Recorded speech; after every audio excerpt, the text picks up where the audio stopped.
Portanto, eu gostaria que vocês abrissem aí a sua Bíblia.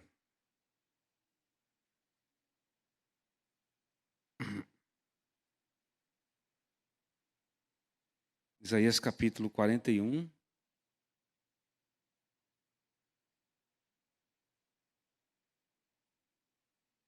Versículo 10. Isaías capítulo 41, versículo 10.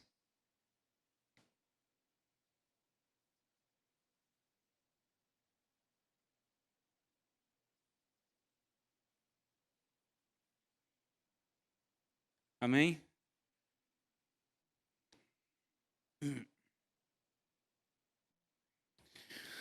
Não temas, porque eu sou contigo. Não te assombres, porque eu sou teu Deus. Eu te fortaleço, e te ajudo, e te sustento com a minha destra fiel. Vou fazer mais uma vez a leitura do versículo 10. Não temas, porque eu sou contigo. Não te assombres, porque eu sou teu Deus. Eu te fortaleço e te ajudo e te sustento com a minha destra fiel. Amém?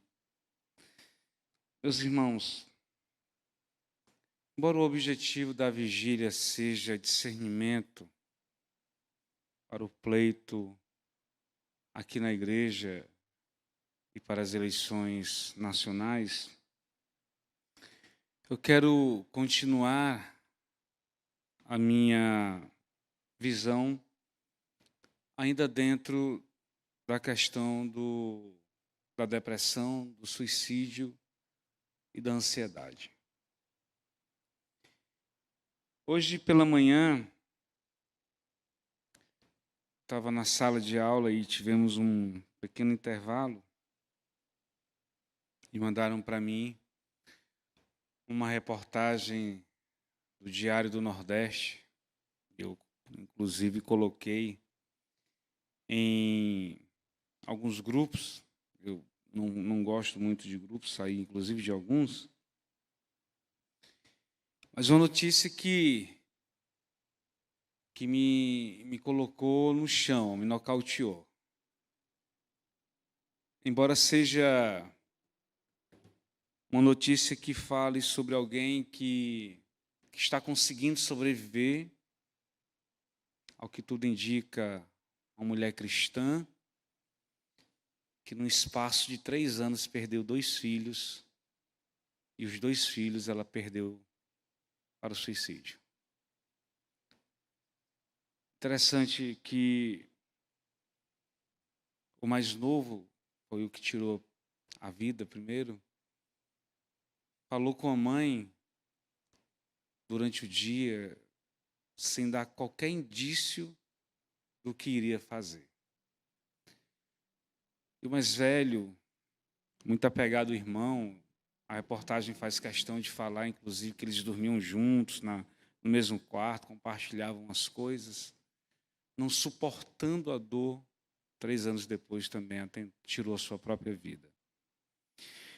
E essa mulher, ela tem um instituto, acho que é Provida, uma coisa assim, que ajuda pessoas, famílias que passam por esse dilema constantemente de gente que está pensando em suicídio ou famílias que passaram por essa dor e ainda não superaram essa dor.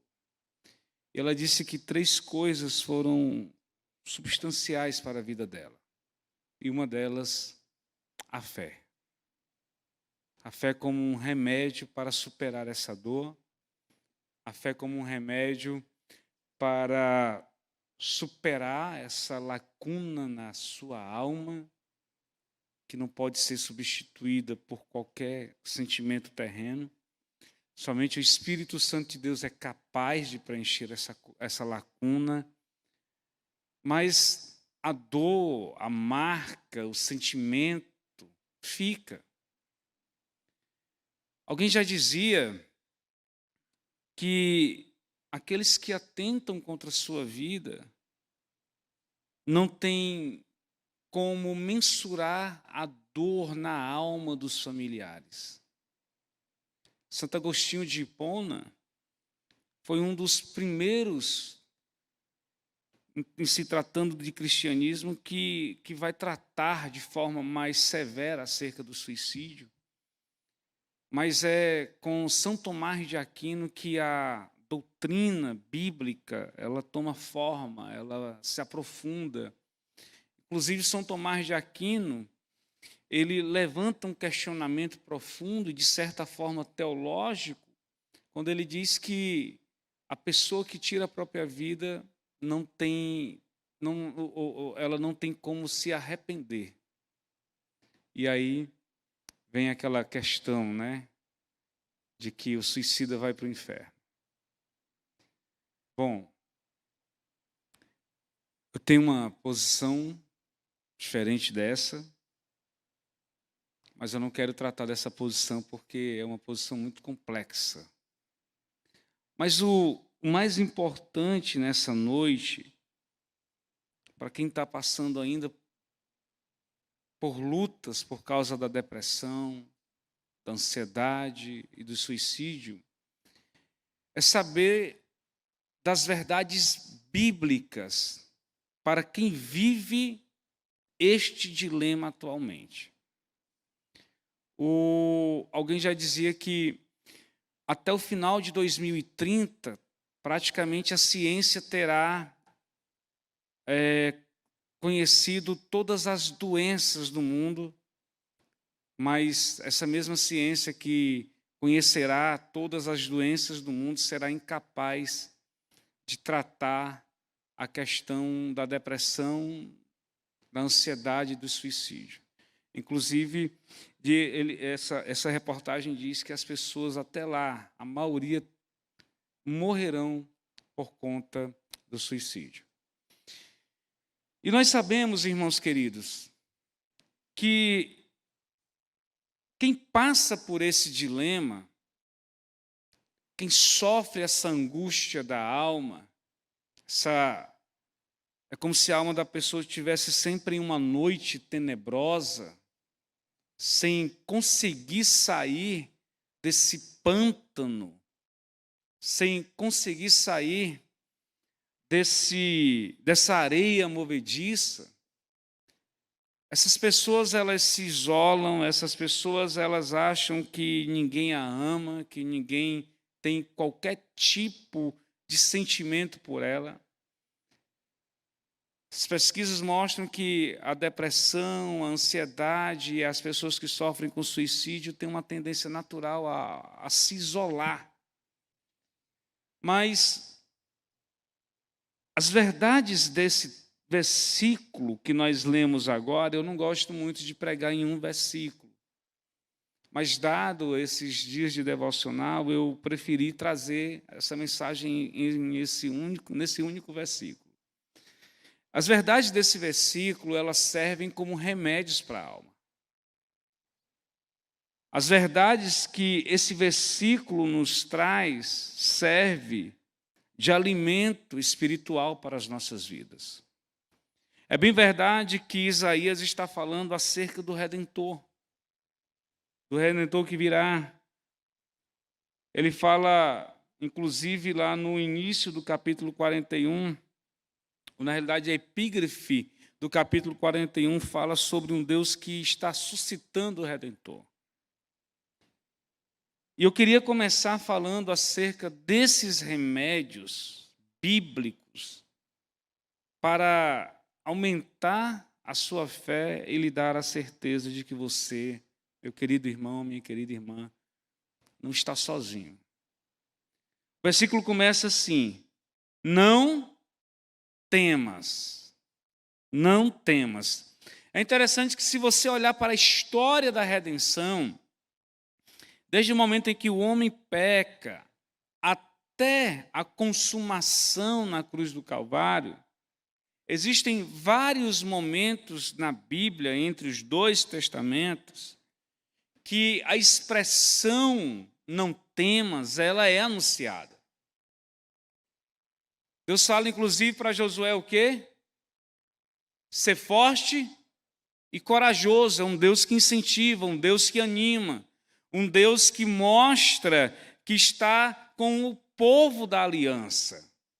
Por várias vezes nós vamos ver essa expressão, Deus falando para a pessoa não temer, ou aquele que faz parte do povo de Deus não temer.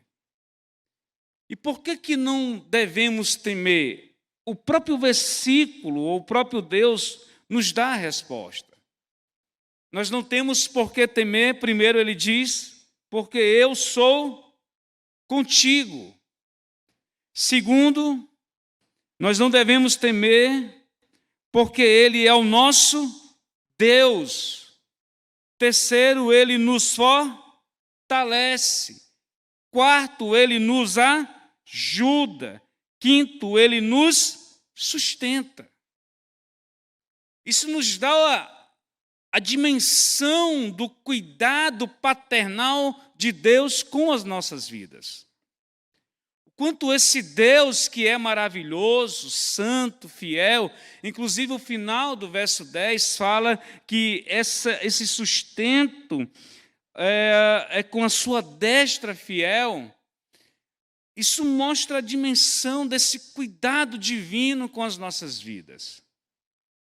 De que, mesmo estando em noites pantanosas, em noites de dificuldades, em noites de lua cheia, ou na sensação de que o céu está de bronze, e essa sensação ela é apenas externa. Porque espiritualmente falando, aqueles que estão ligados a Deus por meio de Jesus Cristo de Nazaré, devem ter a plena convicção de que Deus está cuidando da sua vida, de que Deus não o abandonou, de que Deus o sustenta.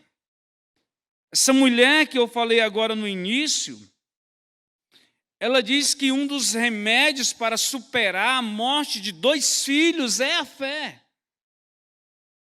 E essa fé ela não precisa ser grande. Essa fé ela não precisa ser um negócio estrondoso, ela só precisa ser pequena. E nós devemos ter essa certeza de que Deus diariamente está dizendo para mim, para você, diante dos problemas da vida, que nós não devemos temer. Certa feita eu li um livro interessante, quando as pessoas são grandes e Deus é pequeno. É um livro fantástico. Junto a esse livro, eu li um livro de um puritano que falava sobre os medos do coração. E um dos grandes medos que nós temos na vida são medo de pessoas, aquilo que as pessoas podem fazer conosco, que o ser humano pode fazer contra a nossa vida em todas as áreas, quer seja na área profissional, quer seja na igreja, quer seja na família, quer seja no círculo de amizade, nós tememos. E deixa eu dizer uma coisa para vocês. Dentro da igreja tem gente que quer, muitas vezes, destruir a vida do outro. E nós tememos, muitas vezes, esse tipo de sentimento. Nós temos medo das enfermidades. Uma das coisas que mais me tocou no momento em que o pastor Eliseu estava com esse problema, bem no início ali da AVC, quando nós conversávamos, ele dizia que sempre foi um alvo dele de oração, de que se ele tivesse alguma AVC, ele não ficasse com sequelas assim no corpo, puxando o braço ou o rosto deformado. Nós temos medo, irmãos. Medo das enfermidades, nós temos medo de ficar sozinhos, medos de sermos abandonados, medos de não sermos compreendidos, nós temos medo daquilo que o sistema econômico do país pode fazer conosco. Nós temos medo. E a palavra de Deus, ela inicia nos dizendo para nós não temermos, para nós confiarmos. Ao passo que Deus está dizendo não temas, Ele está dizendo confie. Você lembra lá de Jesus, quando lá em João capítulo 14, no momento de despedida, os discípulos estão muito preocupados porque estão temendo ficar órfãos. Jesus está indo para o cumprimento do seu propósito. E aí Jesus chega para os discípulos e diz assim: não se atemorizem o coração de vocês. Crede em Deus, crede também em mim. Ao passo que ele diz, não temas, ele está dizendo para que as pessoas confiem nele. E é interessante, irmãos, que Deus é assim, é fantástico em toda a sua forma de agir. Ontem, deixa eu só abrir aqui um parênteses bem rápido. Ontem, no momento do intervalo da minha aula, eu pedi licença à minha professora para dar uma pequena palavra sobre suicídio dentro da sala de aula e depressão. Aí, no final, eu perguntei se eu podia orar dentro da sala de aula, e foi um momento bem interessante. E, no intervalo, eu estava descendo a rampa e um jovem, assim, correndo. Peraí. Ele chegou e disse: olha, muito obrigado pela palavra que o senhor deu para mim hoje. Eu disse: que coisa boa, mas por que foi importante para você? Ele disse: porque tem poucos dias que eu consegui vencer a depressão. Menino novo, gente. Menino novo. Uma das coisas que ele dizia era do temor que ele tinha sobre a vida, sobre a morte. No nosso impacto que fizemos ali na Beira-Mar, encontrei um jovem, acho que de 18 anos, e o medo dele era de voltar de novo àquelas noites escuras em que ele se encontrava quando estava com depressão. Não temas. E como eu disse, Deus é tão maravilhoso porque Ele continua e Ele nos dá os motivos para que eu e você não venhamos a temer o que o homem pode fazer, o que a enfermidade pode fazer.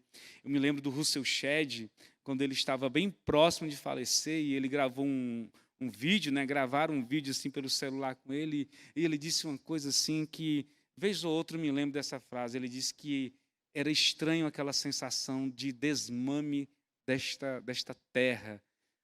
Ele sentia dores, ele dizia que sentia o seu corpo, na realidade a sua alma, se desligando do seu corpo, se desmamando dessa terra. E um homem como ele, expressando o temor por causa das dores e do momento em que ele estava passando. Por que nós não devemos temer? Primeiro, porque eu sou contigo. Nós temos a plena convicção de que aqueles que são filhos de Deus, filhos da aliança, estão no propósito de Deus, que foram chamados por Deus, que foram chamados segundo o seu nome, que fazem parte do povo de Deus. Deus diz que está conosco. Quando você olha para a carta do apóstolo Paulo aos Romanos, capítulo 8, quem tentará acusação contra os eleitos de Deus? É Deus quem justifica.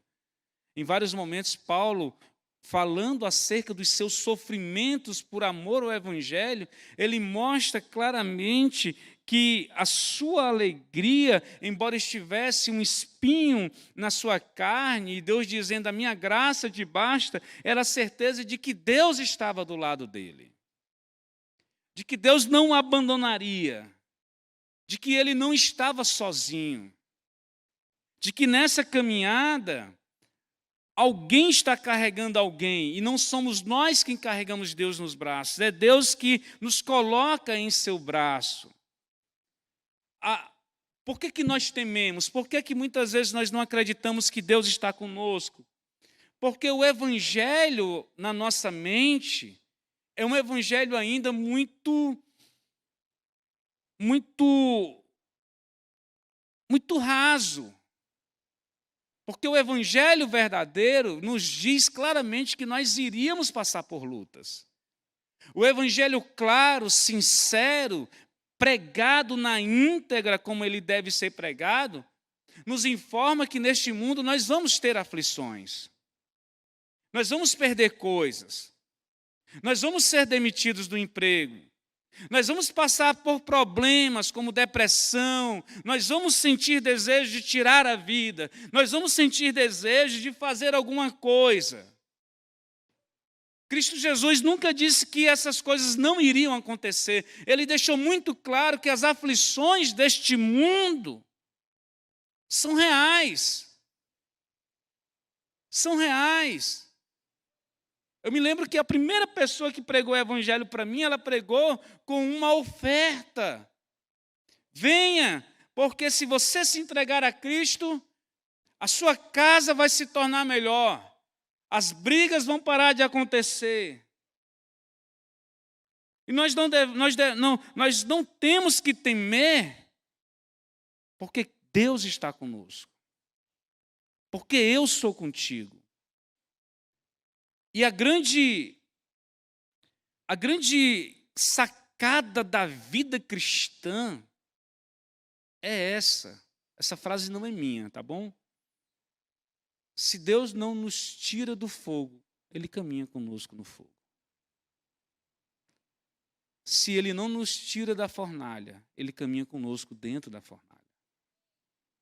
Se Ele não nos tira da água, Ele anda conosco no meio da tempestade.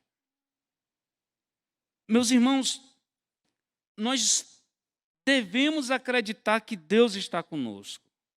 E aí tem uma expressão que diz assim, não te assombres. Tem alguma outra expressão aí, alguma outra tradução? Não te atemorize. Não tem essa expressão aí? Alguma tradução? Não te atemorize, né?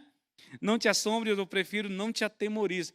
E eu só me lembro de João 14, Jesus falando aquelas frases que eu disse agora para você. Não se atemorizem o coração de vocês. Crede em Deus, crede também em mim. Veja como é interessante. Temor e terror. Por que eu não devo temer e por que eu não devo me atemorizar? Primeiro, porque Ele está comigo. Ele está comigo. E sempre vai estar, até o dia final. Eu gosto muito dos salmos de romagem, sabe? Quando eu estou muito atribulado da alma, eu volto os meus olhos para os salmos de romagem. Por quê? Porque os salmos de romagem, eles nos dão uma clareza acerca da nossa peregrinação nesta terra. De que estamos caminhando, olhando para a terra santa, elevo os meus olhos para os montes, de onde me virá o socorro? Meu socorro vem do Senhor, que fez os céus e a terra. Né? Interessante é que alguém já dizia que quando o salmista estava olhando, ele estava olhando justamente para o monte, mas não é o monte que sustenta, ele está olhando para algo que está acima do monte, para alguém que é maior do que o monte, para alguém que realmente sustenta, equilibra a vida. É interessante que os salmos de romagem falam sobre subir monte, cair, sobre perigos, e essa é a nossa vida em peregrinação nesta terra. Haverá momentos da nossa vida em que nós estaremos subindo montes, e subir monte significa cansaço, subir monte dá-nos uma ideia de que nós precisamos alçar alguma coisa ou alcançar alguma coisa, mas isso é difícil e nesse momento da dificuldade nós devemos simplesmente confiar em Deus, porque Deus está conosco. Ele continua nos dizendo, primeiro porque eu sou contigo, segundo porque eu sou teu Deus. Eu me lembro que uma vez eu estava num evangelismo em Juazeiro do Norte, nessa época agora, eu acho que é outubro, novembro e dezembro, tem 3 festas ali em Juazeiro do Norte. Nossa Senhora das Candeias, se não me falha a memória, e claro, a festa lá do aniversário do Padre Cícero Romão. E eu fui evangelizar dentro do convento, dentro do mosteiro dos franciscanos. Existe um mosteiro muito grande, muito bonito, mais bonito do que o do Canindé. E aí eu estava caminhando e tem umas salas e tem tipo umas portas aonde o noviciado ou aquele que está estudando para ser frade, ele não pode sair, ele fica ali dentro, sentado no banco. tentando aconselhar pessoas, né, quase que para um ensaio para um confessionário futuro. E aí eu me sentei e ele perguntou se eu queria me confessar, e eu disse que sim, eu queria me confessar, e falei para ele que estava numa crise muito grande, porque os crentes estavam ali pregando acerca de um Deus que não abandona as pessoas. E que a minha maior crise era porque eu olhava para as imagens e elas não falavam. Eu falava com elas e elas não escutavam. Eu precisava de um braço estendido e elas não estendiam. Eu precisava de um calor humano e tudo que eu tinha era a frieza da imagem por causa do ambiente, né, por causa do ambiente do ar-condicionado. E quando eu disse isso, parece que a ficha caiu e aquele cara começou a chorar. E eu me lembro de uma frase que ele disse que tem muito a ver com essa parte do versículo, quando ele diz, porque eu sou o teu Deus. E ele disse assim, às vezes eu me confundo em querer saber quem é o meu Deus. E aquilo ficou muito marcado na minha cabeça, porque diante de tantas imagens, de tantos santos, ele não sabia de fato quem era o seu Deus. Essa é a nossa diferença. Nós sabemos quem é o nosso Deus. Mas a pergunta que fica é: será realmente que nós entendemos o que significa sermos propriedade do Senhor Deus? Será que nós entendemos realmente o que significa pertencer a um Deus tão maravilhoso? Lutero, inclusive, dizia, ele escreveu um livro chamado Nascido Escravo, onde ele fala sobre nós sermos escravos do Senhor e não mais escravos do pecado. E ser escravo de Deus, ser de Deus, significa que Ele zela e cuida de nós. Significa que esse Deus que é nosso, Ele está à frente de nós.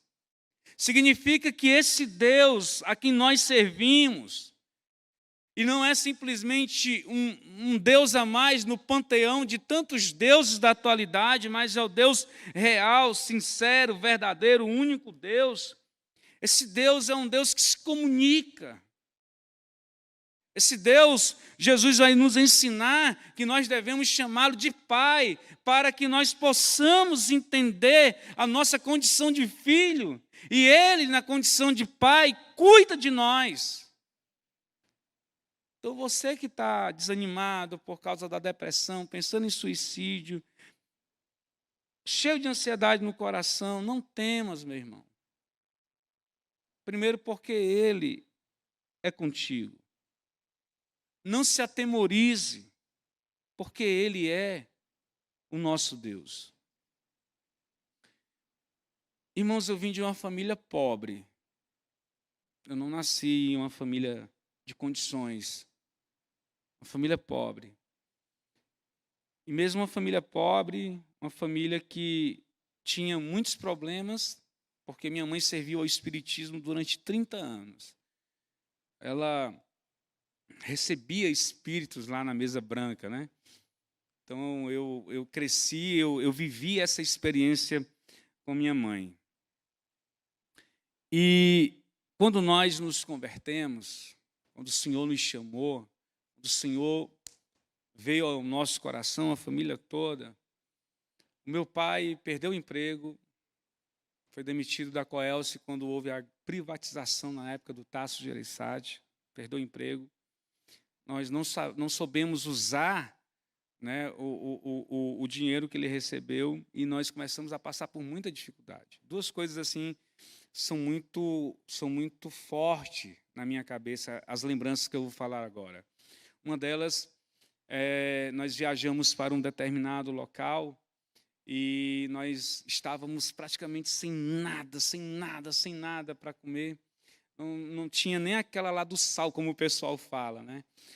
E aí alguém disse assim, olha, eu fico dando à sua família durante um ano uma cesta básica, mas vocês têm que voltar para a igreja católica. E aí eu fiquei assim, a minha mãe olhou, eu disse, mãe, Deus é quem cuida de nós. Nós voltamos para casa sem nenhum real no bolso, sem nenhuma cesta básica. E quando chegamos, um cara que era candidato a vereador chegou e disse assim: olha, durante 6 meses eu vou sustentar vocês com cesta básica. Então Deus cuida de nós. A minha irmã nasceu e aí, por um dia nós não tínhamos leite. E eu gostava muito de criar pássaro. Eu tinha um pássaro chamado bicudo. E aí eu saí para vender, para trocar o pássaro por uma lata de leite. Eu cheguei em casa com mais de 10 latas de leite ninho. Deus cuida de nós. Não temas, porque eu sou contigo. Não te assombres, porque eu sou teu Deus. Deus não nos desampara, Deus não nos deixa. Nós somos o povo da aliança, nós somos filhos de Deus, irmãos.